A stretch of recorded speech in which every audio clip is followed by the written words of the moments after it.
Just like the sheep that was stranded, I also was stranded once. It was about 10, 15, 20 years ago when we still lived in South Africa. We were driving on our way to a holiday and it was getting darker and there was a ginormous pothole in the road, but we didn't see it, so we drove straight through it. Unfortunately, the wheel got damaged. Not to worry, easy to fix. My husband got out, fixed the wheel, and then got in the car, and on his way to the front he saw the front wheel was also damaged. Dun, dun, dun. So here we were, stuck in the middle of nowhere with a broken wheel. Tried to phone my brother to come help us, but it was difficult because signal wasn't too good, but eventually I got hold of him. Then tried to explain to him where we were, because back then you didn't have internet on your phone or even Google Maps.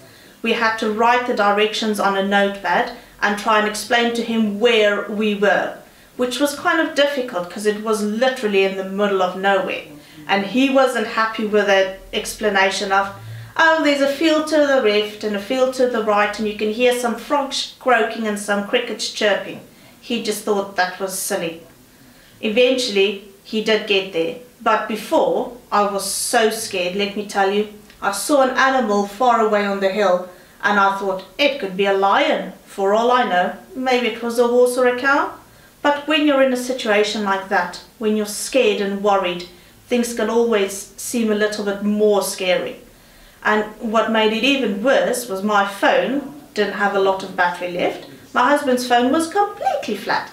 There wasn't a lot of signal, so we were literally stranded. Luckily, eventually my brother did get there and he fixed the wheel. But let me tell you, I was so relieved when he got there. I gave him a big hug and I almost cried. I was so happy. Just like that, the sheep must have also felt really worried, really scared and hungry and tired and probably cold. You know, it may have been raining, it may not, we don't know.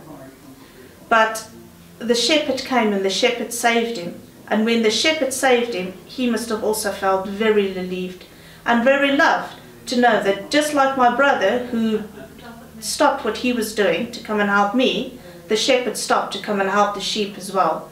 Aren't we lucky to have people out there who love us? Okay, we're going to pause the video for a bit now and then talk amongst yourself and with your teacher.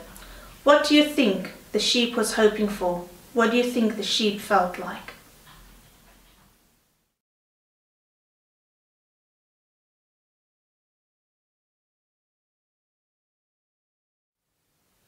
Okay, let's think about the story of the lost sheep and the shepherd once more. Each individual sheep is important and cared for by the shepherd. In this story, the shepherd represents God and the sheep represents us. We are all important, significant and cared for by God.